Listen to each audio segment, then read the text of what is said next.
Lietuvos stiprybė, yra Lietuvos talentai, know-how. Ir realiai mūsų darbštumas ir realiai padarimas darbo iki galo. Man įdomu yra ilgalaikiai santykiai. Ir jeigu tu to nedarai, tai bus labai trumpalaikis tavo biznis. Visada iššūkiai yra netikėti. Smūgis ateina iš ten, kur tu nesitiki. Jeigu ateina iš ten, kur tu tikiesi, tai čia nesmūgis, čia tiesiog yra darbas.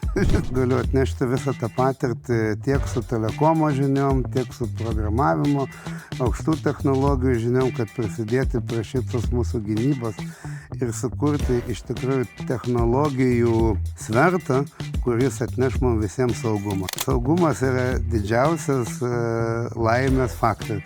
Jeigu tu esi nesaugus, esi neramus, negali būti laiminga.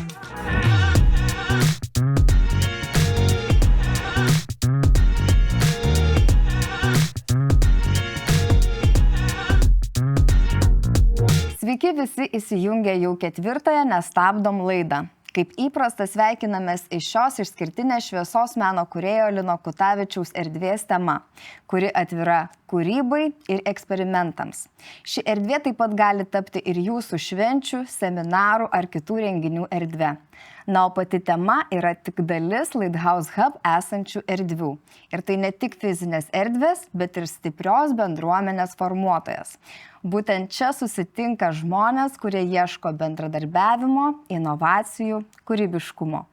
Na, o aš nieko nelaukiu ir pristatau šios dienos svečią. Tai yra charizmatiškas, optimizmo nestokojantis, verslus, inovatyvus ir išskirtinis žmogus Algirdas Stonys. Labas, Algirdai. Labas, Andrės, sveiki visi. Aš labai dėkinga, kad sutikai pasikalbėti laidoje. Tai ačiū tau, kad pakvietei labai.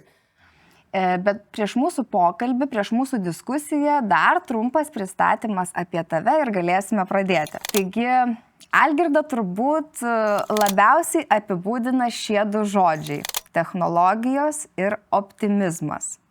Jis yra vienos pažangiausių Lietuvos IT įmonių Telesoftas, įkūrėjas, vizionierius, investuotojas, o taip pat tylus, bet ryžtingas paramos Ukrainai lyderis. Algirdas savo verslo idėją pradėjo bendrabučio kambaryje, na, o šios dienos rezultatus, šios įmonės rezultatus mato pasaulis. Taip pat Algirdas sako, kad technologijos turi tarnauti žmogui, o ne atvirkščiai.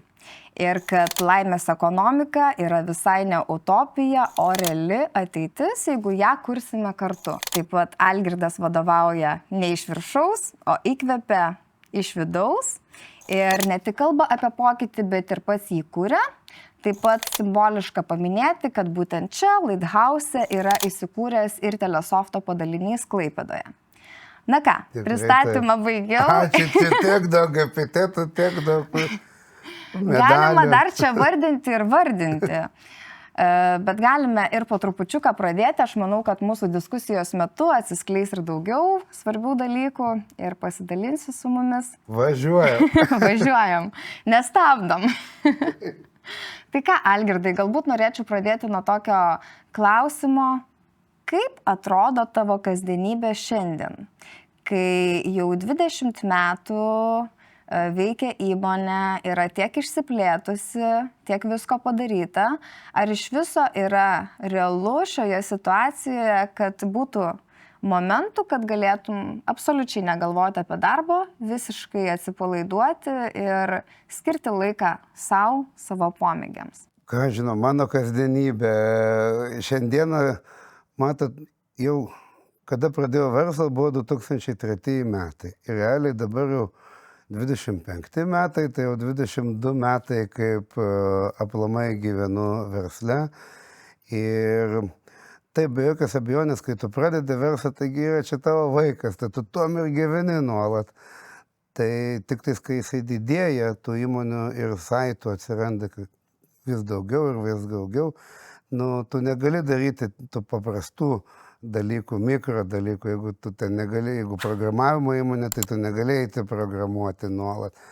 Tai arba va dabar yra gynybos fabrikai, negalėjai atidaryti droną nuolat pats. Bet tai labiau toksai darbas kaip ir atstovauti įmonę, kurti viziją, kurti nuolat kažkokius tai naujus verslo santykius su kitom įmonėm, ar tai klientais, ar tai tiekėjais. Ir kažkaip tai ta kasdienybė ir yra, kad tu nuolat bendrauji su savo komanda, bendrauji su pirkėjų komandom ir su tiekėjų komandom. Tai realiai aš nuolat tiesiog esu bendravime. Tai tiesiog yra tai, ką aš visą laiką ir dariau. Tai, o tas poilsis mano, kaip atrodo, tai yra, jeigu tu nuolat bendrauji, tai tu turi nebebendrauti ir išeiti save. Tai iš tikrųjų mano poilsis yra kur nors, kad išeiti įkopti kokį kalną vienam pačiam, arba išeiti į kokią ten Islandijoje pakeliauti kokiu hikingu 70 km, kur tu gali tiesiog eiti ir su nieko nebendrauti. Tai mano yra tas poilsis, yra nebendravimas. Tai tikiuosi, kažkaip tai paimti dabar arba vasarą, užtaikyti tą momentą. Ir jau šiais metais pagaliau išeiti, dabar jau 2 metai kaip be atostogų gyvenu.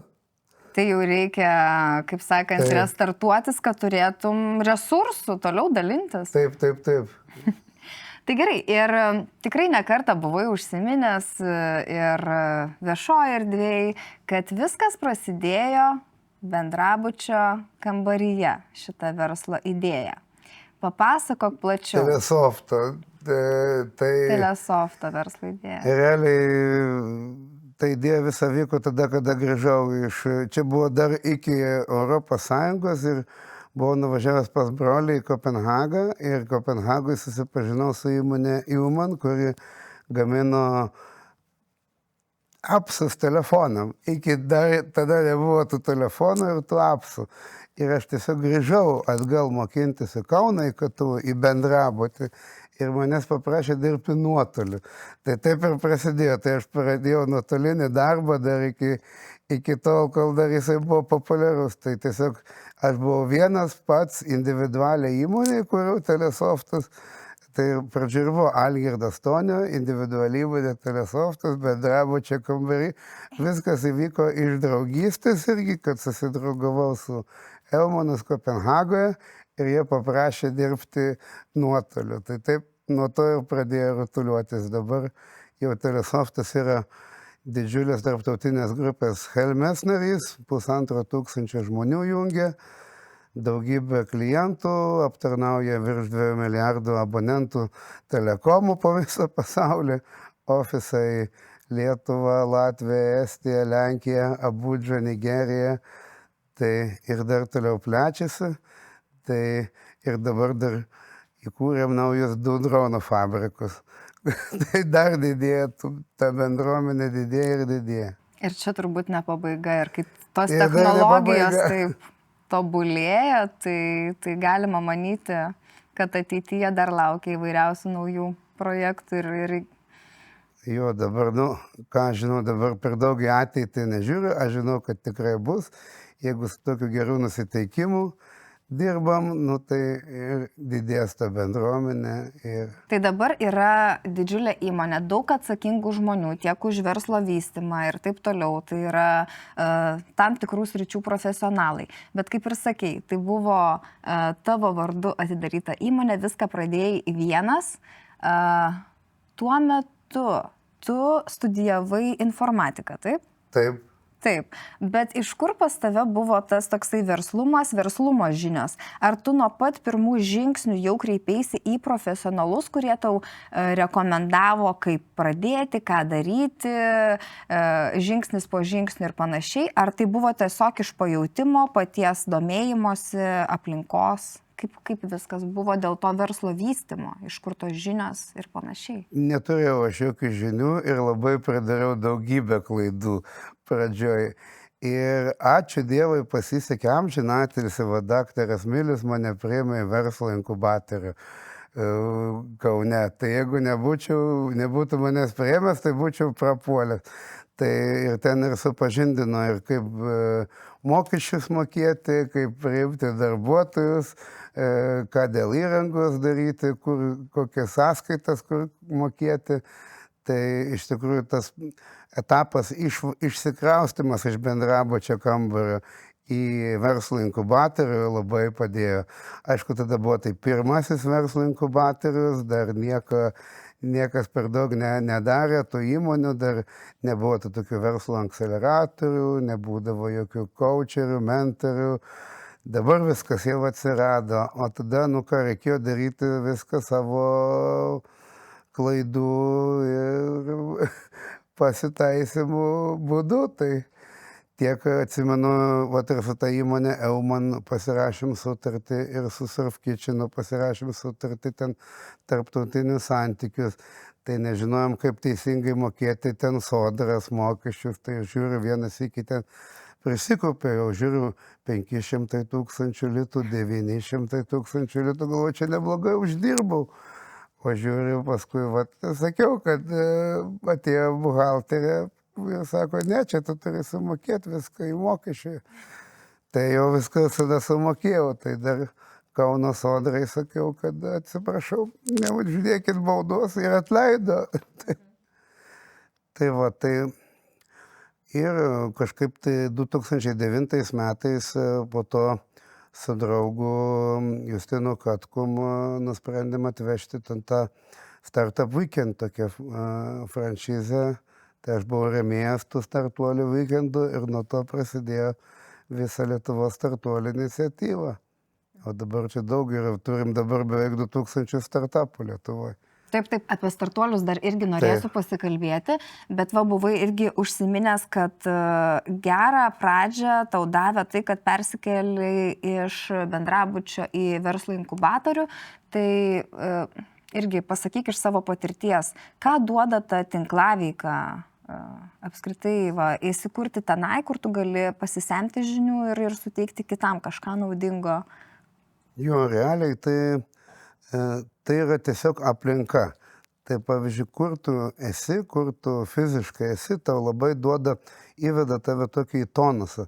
Nes pavyzdžiui, kai tu dirbi iš namų arba ten iš bendrabučio, tai tu visą laiką ir gyveni tame tokiai atmosferoje, galbūt ten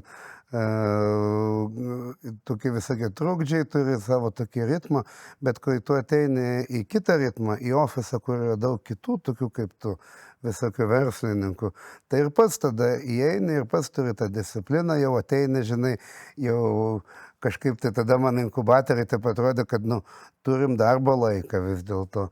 Ir jau žinau, kad tos kitos įmonės ateis į darbo laiku, tai ir aš turiu ateiti. Ir mane taip tiesiog buvimas kartu šitoj aplinkoj užveda į tokį tempą, į ritmą.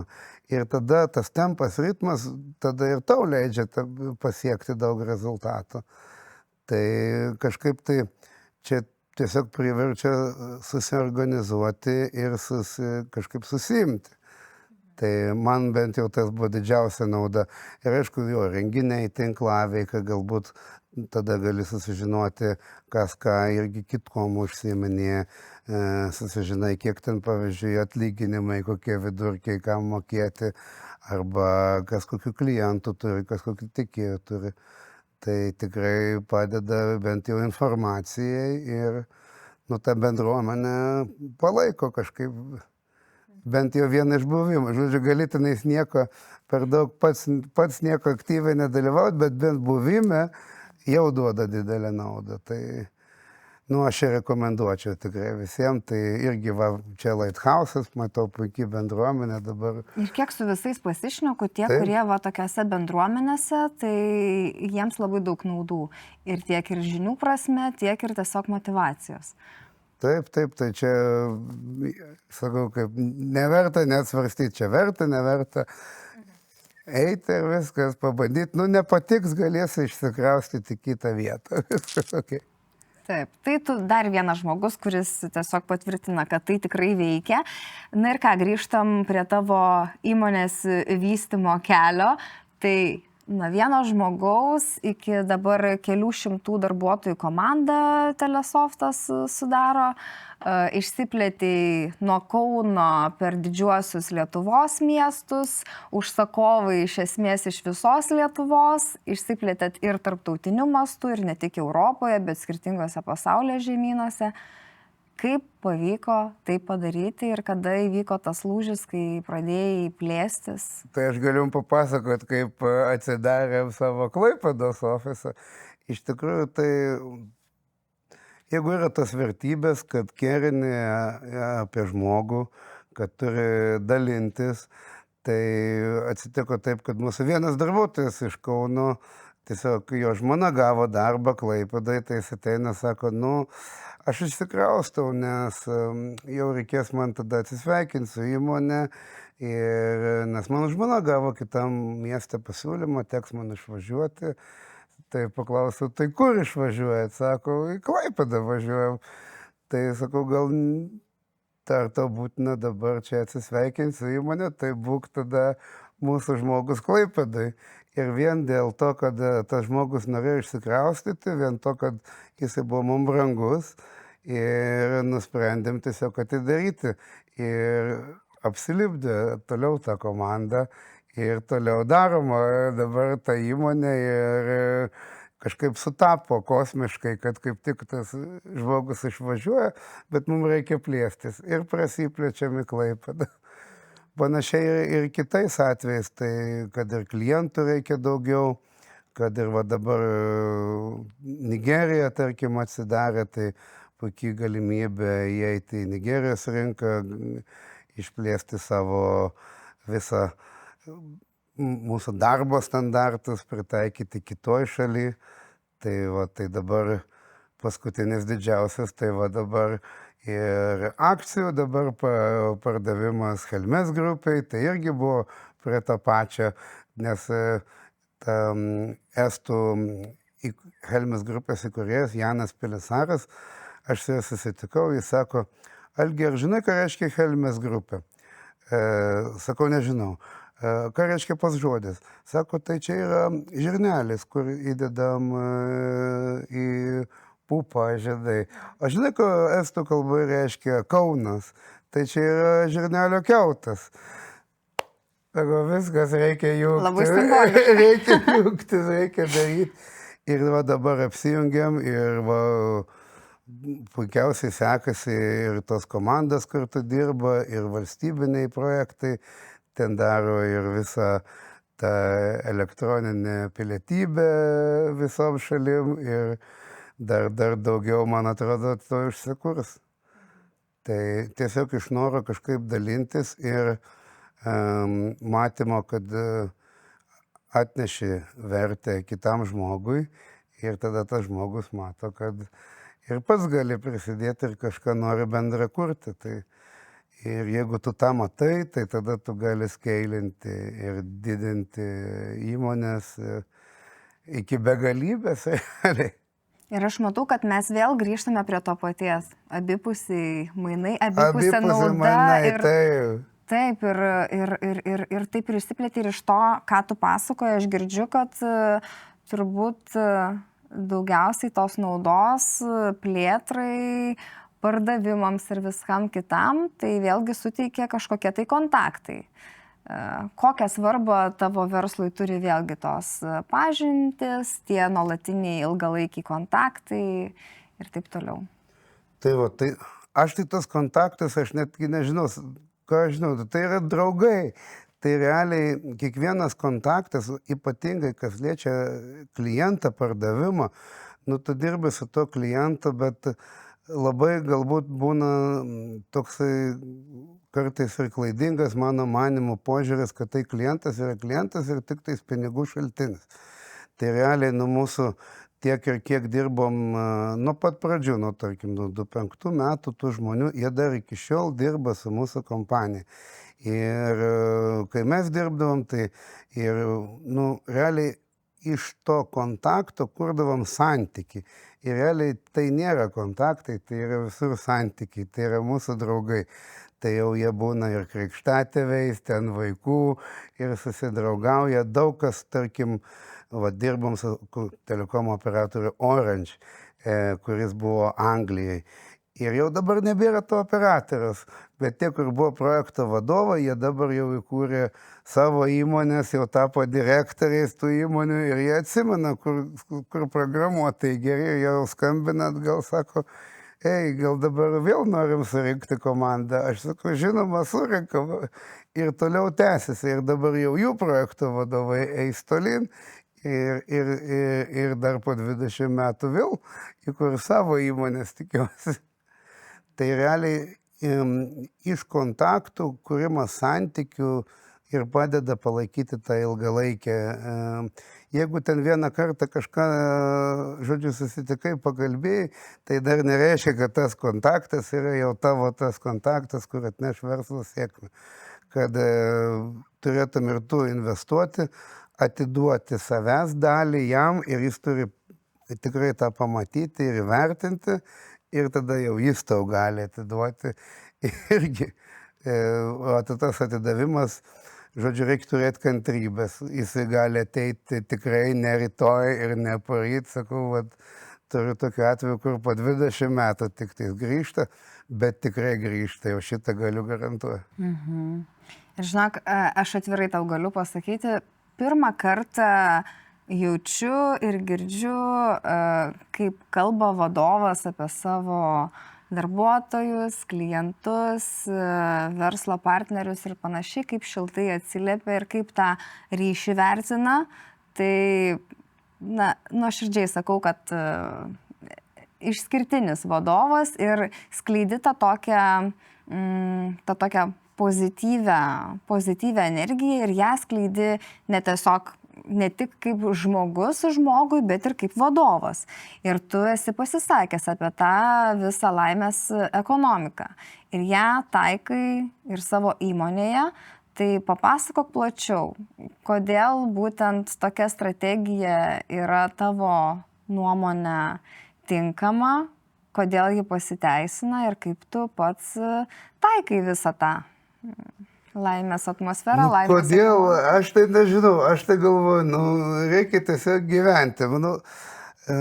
Aš suprantu, kad daug žmonės, čia kiekvienam, čia tiesiog mano tokia asmeninė galbūt nuo vaikystės, tas yra, kad man svarbu turėti tą kažkaip tai draugystę, turėti tos laimės, kažkoks tai turėti to bendravimo ir realiai nesikankinti, netapti, tarkim, pinigų vergų arba darbo vergų.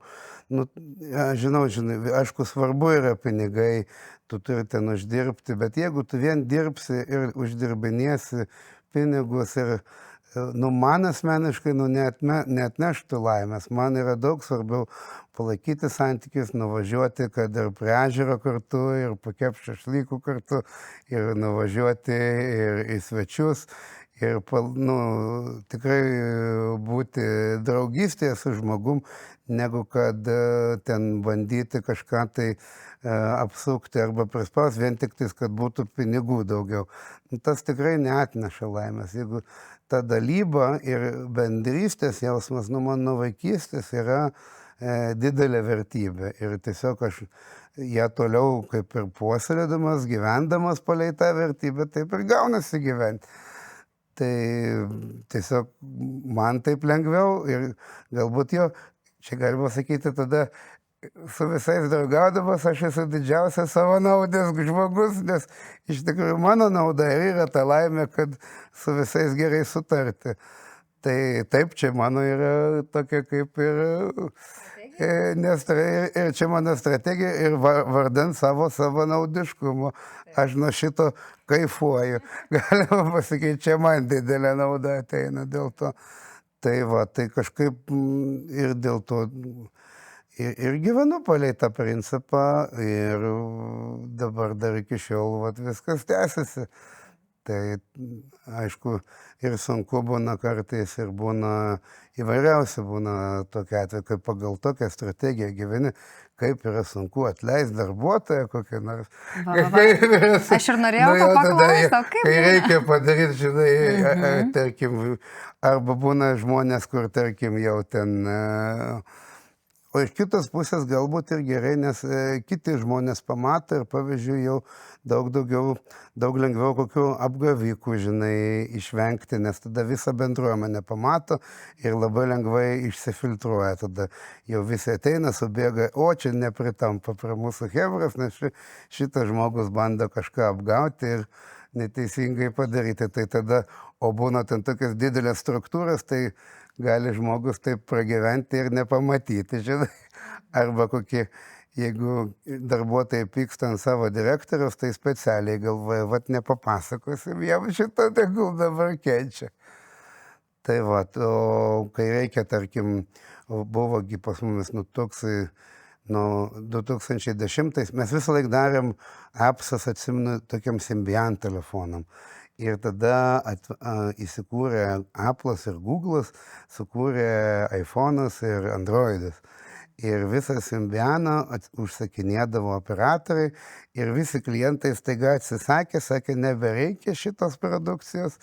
Ir mes likom visiškai ant bankroto ribos, sakom, kad nebeturim užsakymų. Ir tada teko, sakau, žmonės tada teks mums atleisti jūs, žinai, nebeturėsim darbo. Tai toksai buvo sunkus periodas ir jau...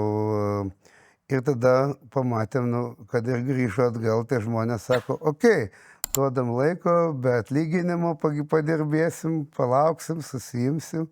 Ir tas ir išgelbėjo, kad dalis darbuotojų sutiko iš viso be atlyginimo dirbti.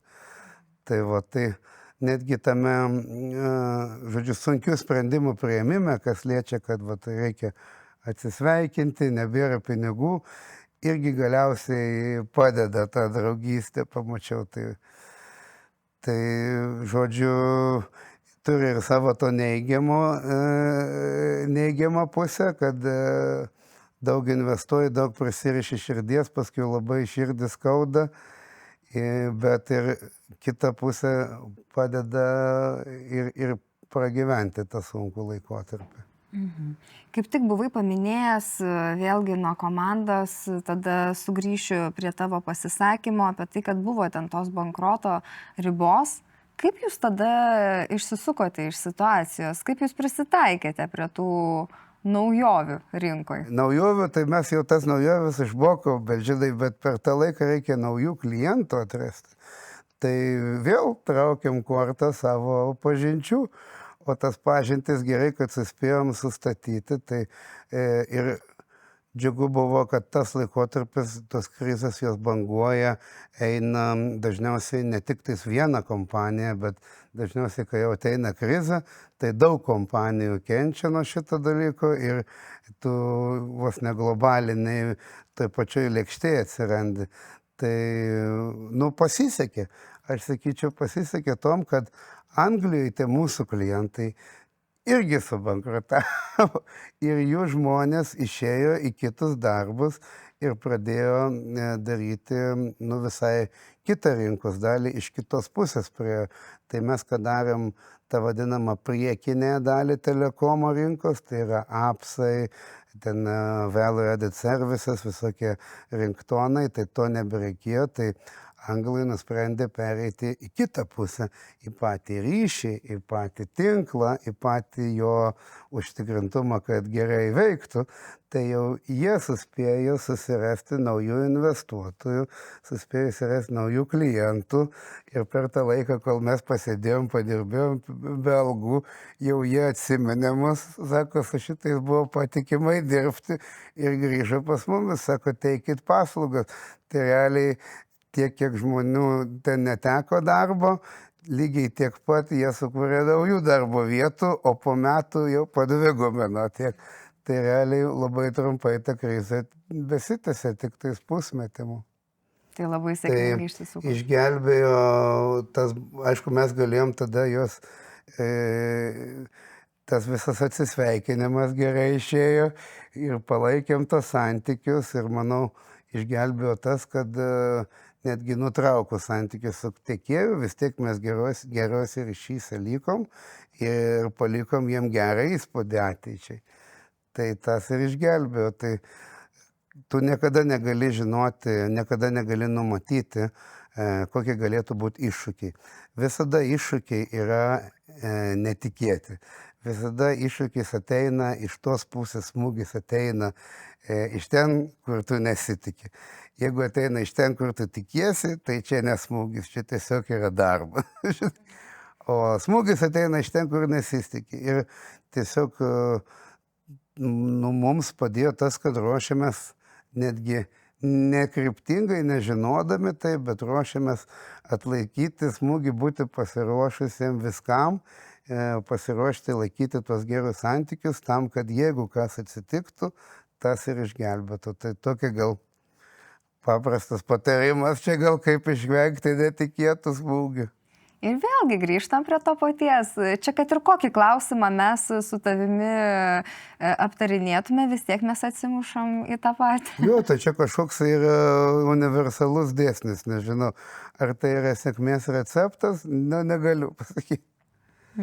Tavo atveju aš manau, kad jau galima teikti per tiek laiko, kad tai tau pasiteisinęs receptas, ar ne? Nu tai pasiteisinęs iš vienos pusės, bet galbūt čia iš verslo pusės, bet ir, tai sakau, tai nėra garantuotas jūsų laimės. Tai kiek jau užtat jie asmeniniam santykiam kenkia, tai jau kiek tu tada turi skirti visiems laiko ir dėmesio visus apibėgioti, tai tau tada kitoje vietoje trūksta, tada jau šeimai mažėja laiko.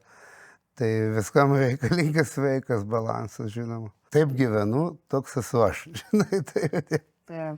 O dar grįžtant vėlgi prie komandos, prie valdymo komandai, ne viską irgi dar paklausiau, tai kaip keitėsi tas valdymo stilius augant komandai, augant darbuotojų skaičiui ir panašiai? Kol buvo startuolis, kol buvo kokių 30 mūsų žmonių, tai mes visi dirbdavom, taip tiesiogiai įsiliedavom į, realiai mes esam paslaugų biznį, tai mes teikiam savo klientam realiai darbuotojų komandas, kurie dirba pagal to kliento valdymo stilių. Ir, maždaug kažkaip tai pradiniai klientai buvo vakaruose, Danijoje, Anglijoje, tai labai tą tokį kaip standartinę outsourcingo modelį eidavom į tą capability maturity matricą, bet po to kažkaip, kai perėjom atsirado labiau tie valdymo stilius agile'as ir adaptavom tą Scrum metodologiją, kur dirbama pagal iteratyvų procesą. Tai kažkaip ir pritaikėm tą iteratyvų procesą ir valdymui. Tai realiai yra kiekviena komanda išdalinta, yra kiekvienai komandai team lyderiai, Scrum masteris, kuris prižiūri procesą, tai lygiai taip pat ir ten, tarkim, ir darbuotojų samdai, arba kad ir finansam tą patį galima pritaikyti. Tai labai patiko ta agile metodologija, tai manau, jinai ir dabar toliau tęsiasi, tai nuo to ir nepakito. Tai ta metodologija jau yra jinai visam pasaulyje tikrai senai žinoma ir tiesiog lengva planuotis, daryti procesus, pagaminant mažą prototipą, pažiūrint, ar jisai veikia. Ir tada aplinkui, jeigu jisai veikia toliau, tai tada darai toliau vystai. Ir kas yra gerai, kad kiekvienam tam prototipui yra savo product owneris. Ir kad tu kaip direktorius, tu negali būti visko product owneris. Ir kiekvienas sėkmingas produktas bus tik tada sėkmingas, kada bus jo tas produktas turės tą ownerį, savo tą tėvelį. Tai tas produktas turi būti kažkieno tai vaikas, kažkieno tai labiausiai rūpinantis. Ir tiesiog pamatant, kai tu šitos idėjos autoriui, kad tu šitos idėjos savininkui atiduodi pilną teisę į vadžias, tai tada tas produktas daug geriau išsivysto ir tada ir jis daug greičiau vystosi ir atneša daugiau kaip ir to naudos visai įmoniai. Tai dėl to ir atsiranda tas noras dalintis, o geriausiai tiesiog įgalinti žmogų, kuris nori tą daryti. Jeigu jisai nori nešti tą vėliavą, tai tiesiog duoti jam nešti tą vėliavą ir tada pačiam nereikės nešti ir pats pamatysi tą naudą. Ir tiesiog man daug labiau atneša džiaugsmo, kad tiesiog pamačiau, kad įgalinau žmogų ir dabar jis neša vėliavą ir dar jis yra laimingas, nuo to ir džiaugiasi. Tai negu kad ateini ten mikromenedžinį, ten sakai viską, ką darysi, nu taip labai retai pasiseks. Tai Nėra tiek resursų pas tave vieną tiesiog. ir resursų nebus, ir tai bus tiesiog klaida. Tai nuo tos tokios kaip ir agile metodologijos ir kilo visas tas. Dabar netgi ir žiūrint ir stambiai, ir investicinė kryptimi, jeigu investorius investuoja ir pinigų davėjas paima didžiąją dalį įmonės kontrolinį paketą iš idėjos savininko, tai tikriausiai bus šitas startuolio greit uždarimas. Tai netgi investavimo atžvilgiu niekada nepaima investuotojai daugiausiai to kontrolinio paketo. Tai tiesiog nuo to. Supratau, tai irgi ir kai tu įgalini kažkokį darbuotoją konkrečiam projektui ir panašiai produktui, tai aš įsivaizduoju, tai ir pripažinimas, ir motyvacija, ir visa kita tam darbuotojui. O kas dar tavo komandos žmonės motyvuoja? Ar yra kažkoks tai vėlgi darbuotojas, kuris aiškinasi tuos darbuotojų lūkesčius, tą visą klimatą darbe ir panašiai? Kokios yra didžiausios motyvacijos žmogui? Kiekviena komanda turi savo tą, kaip ir labiausiai, kai vyksta procesas, darbo procesas, tai visada yra kažkoks arba team lyderis, kuris prižiūri komandą, arba tai Scrum Masteris, kuris realiai atsižvelgia į tai. Ir dažnai tai būna, kad tiesiogiai vadovui žmonės arba neranda laiko, arba tiesiog gali būti ir bijo prisipažinti, tiesiog bijo pasikalbėti. Netgi kai jis yra geriausias draugas, tai būna, nepasako. Tai dažnai būna taip, kad vienas iš team lyderių arba kas nors pasiema tiesiog tokią rolę, tas vadinamasis soft team lyderis, kuris gali priimti ir padaryti tą kaip ir vienas tu vienas pokalbį, kai akis į akį gali pasakyti ir pasipasakoti, kas yra blogai. Tai ką aš pastebėjau, kad kiekvienai komandai visada pasiima team lyderis tokią rolę, arba būna, jeigu personalo kažkoks yra skyrius įmonei, tai personalo skyrius visada pasistengia, kad atsirastų toksai žmogus. Tai taip, tai tiesiog yra tavo galbūt kaip vadovo, tiesiog reikėtų tą momentą pamatyti ir kai jau yra toksai žmogus, neatimti iš jo tas vėliavas ir nesupykti, kai darbuotojai, tarkim, sako, žinai, jam, o ne tau. Tai aš šitą irgi dažnai pastebėdavo, kad sako, o tai kodėl man neapsakai, žinai. Tai čia galbūt toksai self-kontrolės suvokimas, kad tu negali būti irgi ir negali netgi tikėtis, kad su tavim dalintųsi ir tu turi žinoti, kad žmonės ir tarpusavėje dalinsis ir galbūt tau neduos šitos info. Tai galbūt toksai kaip ir atleidimo, toksai priėmimo kito žmogaus reikalas. Supratau, tai jau buvai užsiminęs ir apie investicijas ne kartą, ir apie startuolius. Tai Telesoftas ne tik teikia įvairias paslaugas, bet ir investuoja į įvairiausius startuolius. Tai čia labiau Algirdas Stonys, ne Telesoftas. Tu asmeniškai, taip. Tai papasakok, kaip čia viskas grupė mes dabar kaip ir jau perdaviau akcijas Helmės Ukse, gavau pinigų ir dabar prisijungiau prie lietuviškų verslo akceleratorių. Tai tiek prie Baltic Sandbox'o, tiek Scalewolf'o, First Peak'o. Tai, bet ir šiaip padedu, nu, kaip ir minėjau, nuo 2009 metų jau startuoliams. Tai tiesiog, kadangi ir pats buvau startuolis, tik tais 2003 metais neturėjau jokios tos pagalbos, tai kažkaip pačiam norisi padėti kitiems žmonėms, kuriuos aš tiesiog matau, kad taigi čia esu aš Algis, tik tais prieš 2003 metais, tik tais dabar, tai tas žmogus yra taip pačioj situacijai, tai hei, aš savo žiniom galiu jam kažkaip padėti. Tai gal iš to labiausiai. Ir kas yra gera verslo idėja? Kokie startuoliai paperka tave? Kur tiesiog pamatai ir iš karto norisi investuoti? Kokie tie užkabinantis dalykai? Nu tai va, tai man tai labiausiai, aišku, ties degančias akytes, kad jie myli tą darbą ir jie tikrai nori jį daryti. Ir čia matosi, kad čia tikrai jau yra tas žmogus, kuris yra savininkas šitos idėjos. Ir tikrai jūs jos nepaliks, nenumes ir daves iki galo. Tai čia yra aišku vienas. O antras dalykas yra tos idėjos, kurios jau turi vertę ir realiai, kurios kažkam kažką padeda, kažkam išsprendžia realiai problemą. Ir geriausiai tai, kai dar yra koksai nors letter of intentas, ketinimų protokolas, kad tikrai šitą idėją man padės. Tai tas labiausiai sužavi, kad žmogus tikrai turi gerą motyvaciją ir dar iš tikrųjų sprendžia problemą. Tai tada labai užsidega.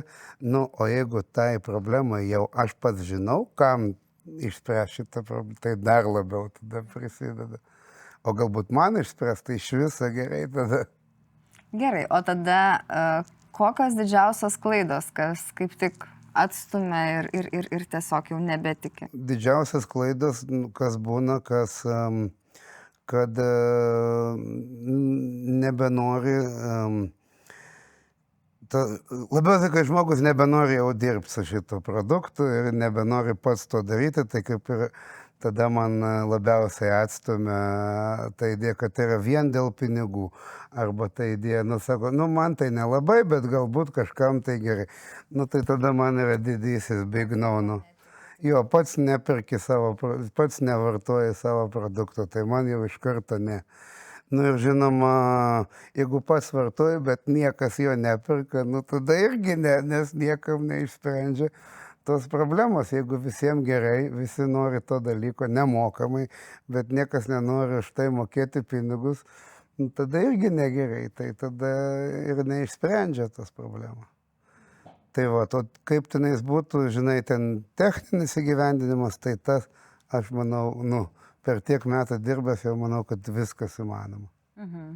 Tiesiog gali žmogui trūkti šiek tiek žinių ir jam suteikus pagalbą. Taip, žinias galima surasti žmogų, prijungti prie komandos, kas žino.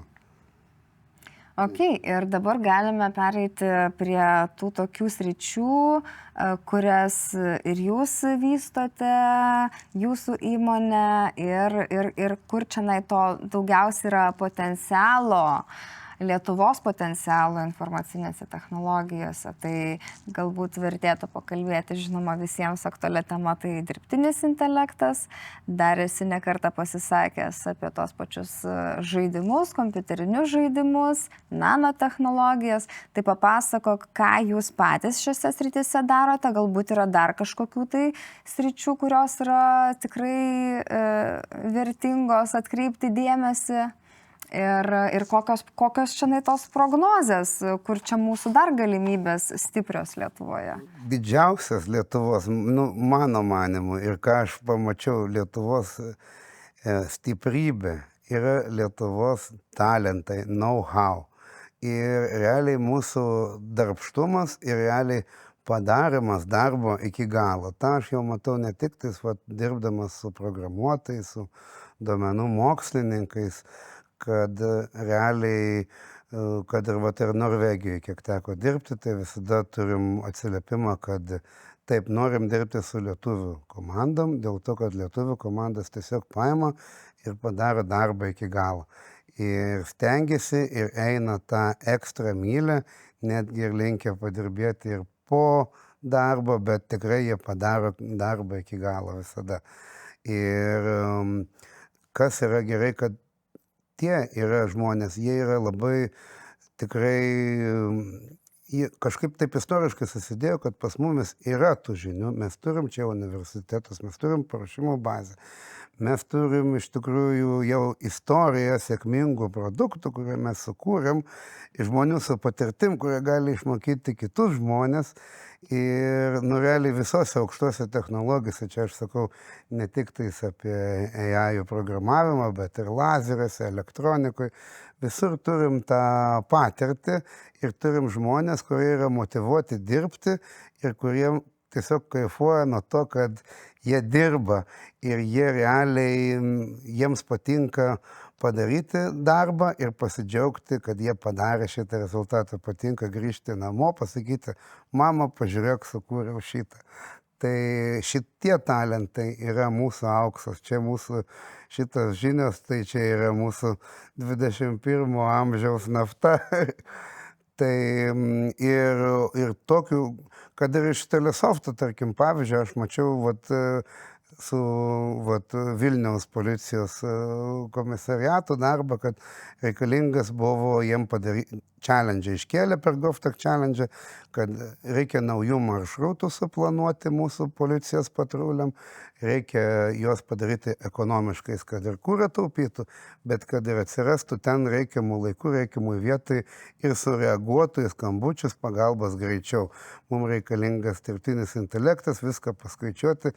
Tai ir subūrėm komandą ir ta komanda per tą challenge padarė ten per 6 mėnesius tiek, kiek už ten labai nedidelę sumą pinigų sukūrė tos maršrutus, jiem to, ko jau ten milijardinės kompanijos palantyrai negalėjo padaryti per didelį laiką. Tai tiesiog tai yra įrodymas, kad žmonės pamato challenge, dirba atsakingai ir aš tokių pavyzdžių turiu pilną.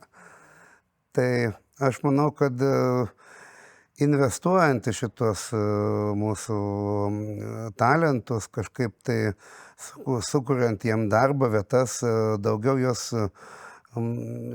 kaip ir reklamuojant, jos surandant jiem daugiau darbo, surandant jiem įdomaus darbo, duodant daugiau tokių challenge, kaip pavyzdžiui policija duotų, tai tada pas mumis jų ir daugiau atsiras ir taip Lietuva galės tapti mūsų high-tech pasaulio šalimi. Tai, o tų AI challenge tai daugybė yra. Aš lygiai žiūriu į dirbtinį intelektą lygiai taip pat kaip ir į startuolius, tarp kitko. Dirbtinis intelektas turi būti toks, kuris turi kažkokį tai ownershipą, kuris sprendžia kažkokią problemą, jisai kažkam tai reikalingas.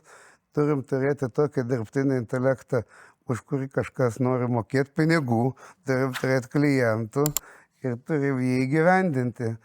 Tai aš manau, kad, pasižiūrėkit, kiek čia ir gamyboje dabar statosi naujovių ir naujų fabrikų optimizuoti, kad ir visus ten ir elektronikos gamybą turim, kad ir čia pašarų gamybą, agro sektorių, dabar labai transporto sektorius vystosi, Via Baltica stato.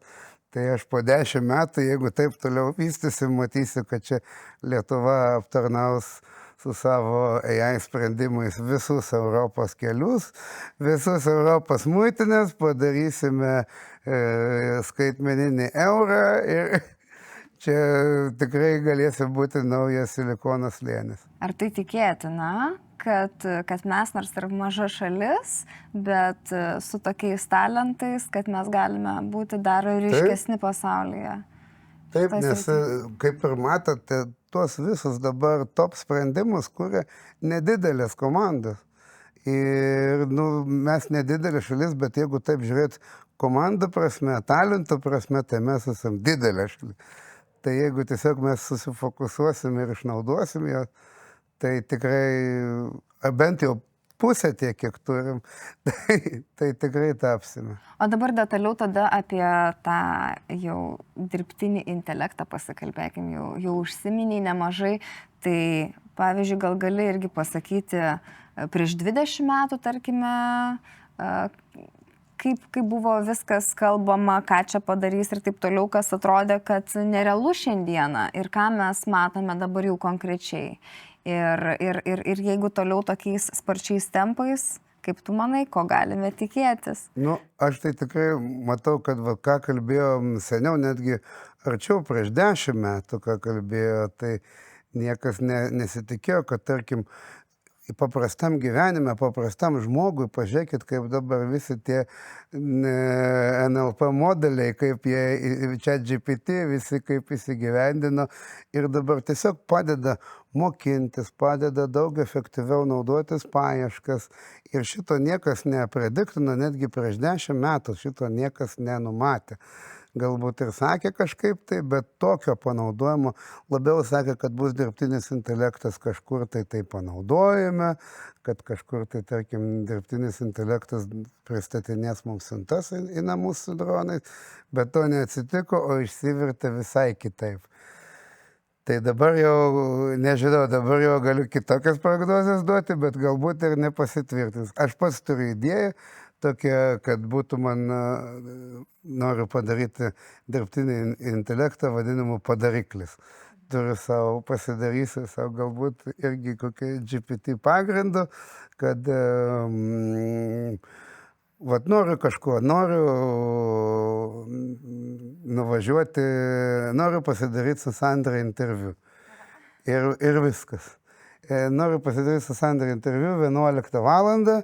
Ir jau viskas bus suderinta ir filmuoti, ir mes čia ateisim, nebereikės niekam nieko skambinti, derinti. Jau bus viskas automatiškai visiems žinutės išsiuntinėtos, viskas bus padaryta ir jau tik tai ateik ir sėskis į krėslą. Ir bet kuriai temai galėtų. Padaryk man parodą. Tokia diena, ten. Ir visi būtų užsakymai suvaikščioję, Litexpo jau užsakyta, visi... Tokį kaip asmeninį asistentą, kuris žino tavo... Viską gali kur padaryti, bilietus nupirkti, užsakyti viešbučius, užsakyti, nežinau, kelionės, užsakyti, sudaryti susitikimų grafiką. Vot būtų fainas. Aš manau, kad tokį tai tikrai pamatysim. Ir visi naudosimės tokių padariklių greitai. Bet žinok, tu sakai ir man jau nebeskamba šiame kontekste, šiandieninėme kontekste. Vat įdomu. Ir iš tikrųjų, anksčiau pasakytum tenai, nežinau, prieš porą gal net metų, dar nebuvo tokios bangos. Pasijuokčiau ir pagalvočiau, kad čia skamba kaip fantastinis filmas. Bet dabar tai šypsena veide, bet tikiu, kad tai įmanoma. Easy padarys, tai jau aš tikiu, jau sėda kažkas daro, tokį jau taip pat bus. Taip. Na ir kitos rytis.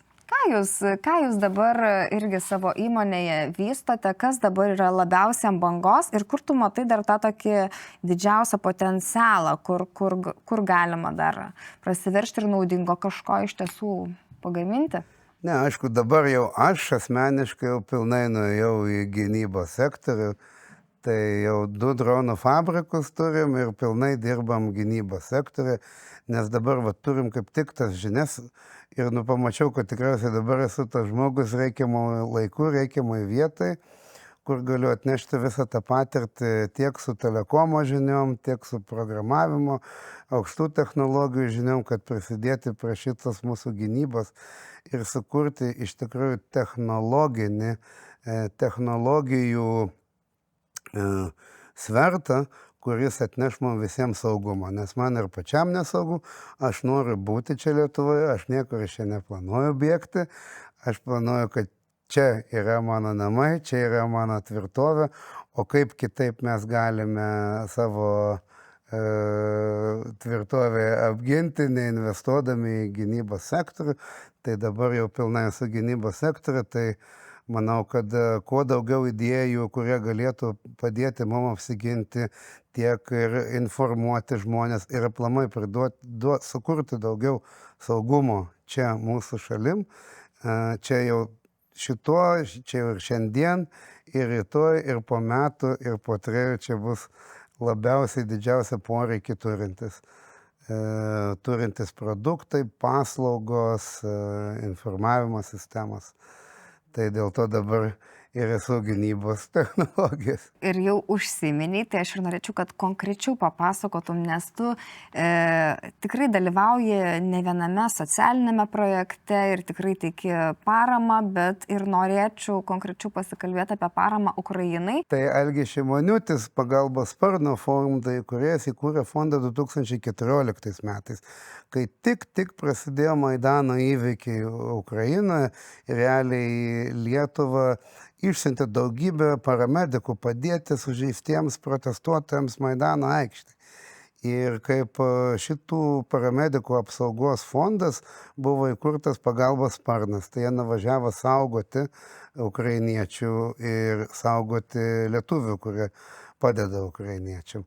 O aš prisijungiau tik 22 metais po to įvykio Barcelonoje. Tai ten, taip atsitiko, kad realiai jau 24 dieną, kai jau prasidėjo bombardavimas, iš karto aš gavau iš tuo metu Seimo narės Laimos Magenienės paprašymą, perdavimą laiško iš Kijevo kraujo centrų, iš Kijevo širdies klinikų, vaikų klinikų, kad reikalinga didelį medicinos paketas. Ten virš 300 000 eurų kainuosantis medicinos paketas.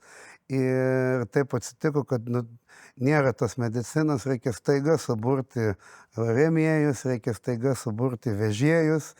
Ir kaip tik vežėjas ir buvo pagalbos sparnas, kurie atvežė sunkvežimį ir nuvežė tą mediciną. O aš iš viso tokiam stresui, nes gaunu ten žinutės ir iš savo giminių sumose, kad juos reikia išgabenti, ir iš daugybės draugų ten tokias nesąmonės rašinės, sako, Algi, prašau pasamdyk kareivius ir atsiųskit malūnsparnį mūsų ištraukti. O man reikia ten prezentuoti savo įmonę ir pardavinėti paslaugas, atrodyti prezentabiliai ir maksimaliai laimės ekonomiką mano reklamuoti, atrodyti laimingam. O čia jau, yra kas, o tu negali būti viduje laimingas, nes tu antiek esi sunerimęs ir liūdnas.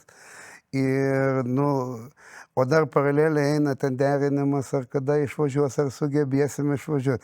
Ir man toksai nuolatinis kaip ir persijungimas, tai yra ultrabipolinis sutrikimas, nes man atbėgo, turi būti 20 minučių laimingas, ir kitą 20 minučių turi būti nelaimingas. Ir taip 4 dienas, ir mane taip išvedė iš kantrybės, kad aš jau visai išpratėjau ir pradėjau taranuoti Abramovičiaus jachtą su savo verslo klientam pasamdytą motorlaivį, kurie turėjo verslo klientai daryti sandorį su manim, vietoj to aš paėmiau tą motorlaivį ir išplaukiau taranuoti jachtą. Tai po to aš jau kitą dieną mane paleido ir tada šokau, paskambinau pagalbos sparnui, fondui, kuris remia Ukrainą nuo 2014, ir jau sėdau, jau kovo 18 mes važiavome evakuoti žmonių.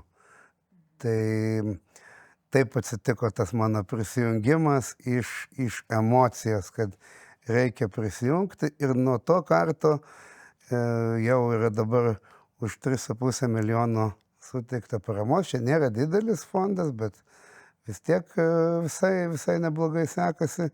Ir tiek ir beveik visom ir Dnipro Mečnikovo ligoniniai, ir tam pačiam Achmadetui, kur buvo subombarduotas, ir daugybei ligoninių, pabėgėlių centram, Pervamaiske.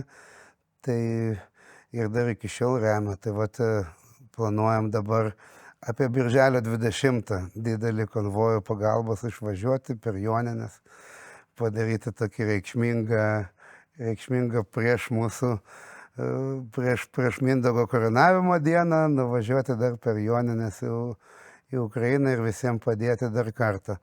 O šiaip tai taip, įkūrėm dabar įmonę UAB, LT Miltech, kuri kūrė ginkluotę ir sprendimus, gynybos sprendimus tiek Lietuvos kariuomeniai, tiek ir Estijai, tiek ir dabar jau Lenkijai, žinoma ir Ukrainai. Ir skiriam, kiek uždirbam pinigų, siunčiam į Ukrainą, stengiamės padėti, nes esame visi vėl toje pačioje lėkštėje, visi turime problemų dabar su saugumu ir stengiamės kažkaip tai padidinti mūsų saugumą, pagerinti situaciją. Kaip gera, kad tokie žmonės, kurie turi tokias žinias, komandą ir kad tikrai prisideda prie to. Ir papasakok galbūt plačiau apie tuos dronus, kad jie tenai kažkokie labai jau mandri, kaip sakant. Labai įvairios ten funkcijos ar ne, skirtingos, kažkiek tai skaičiausi, gal kažką, ką įmanoma gali.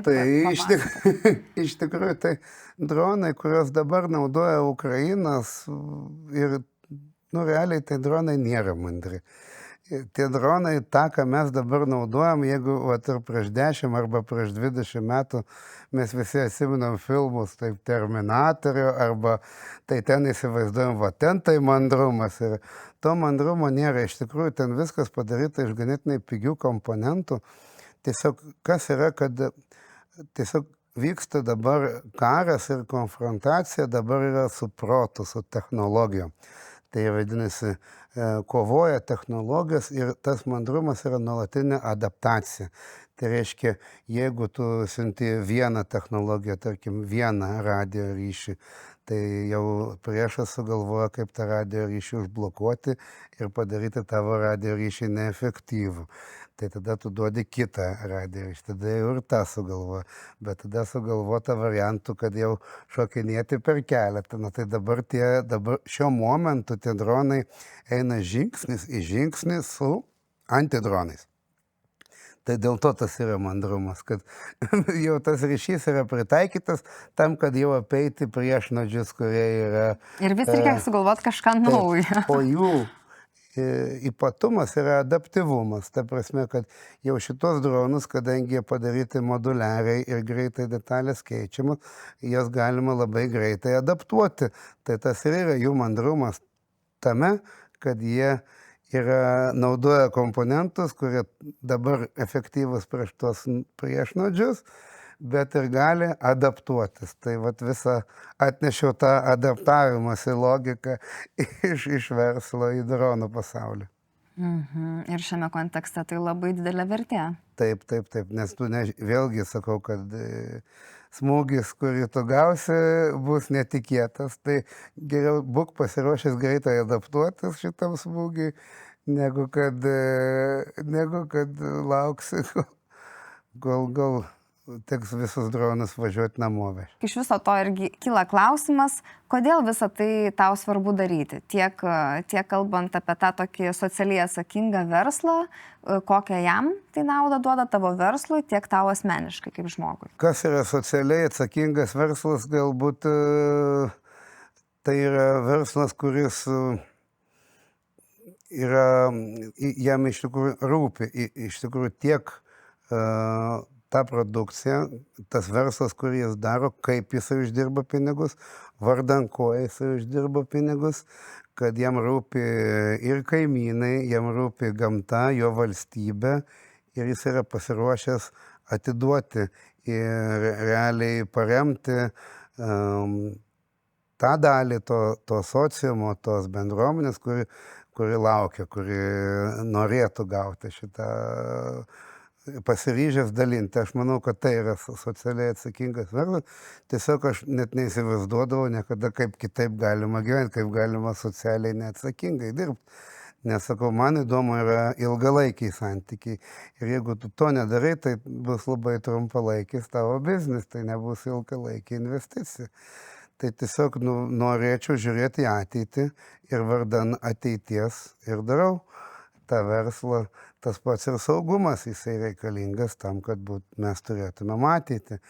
Tas pats ir žinias, vystyti naujas technologijas, mokintis, daryti dirbtinį intelektą, mokintis naujas programuoti reikalingas tam, kad turėti ateity daugiau projektų ir toliau galėtume dirbti. Tai aš manau, kad tai yra dėl ateities, iš tikrųjų, kad aš noriu turėti saugumo, nes aš ką pasižiūrėjau, kad saugumas yra didžiausias laimės faktorius. Jeigu tu esi nesaugus, esi neramus, negali būti laimingas.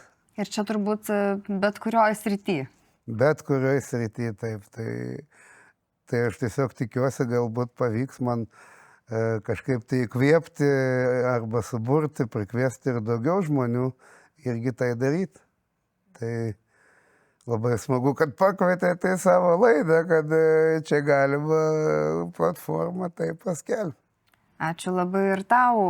Tikrai esu ir pati įkvėpta, daug tokių gerų minčių įkvėpiančių išgirdau ir manau, kad ir mūsų žiūrovai išgirs ir pasisems.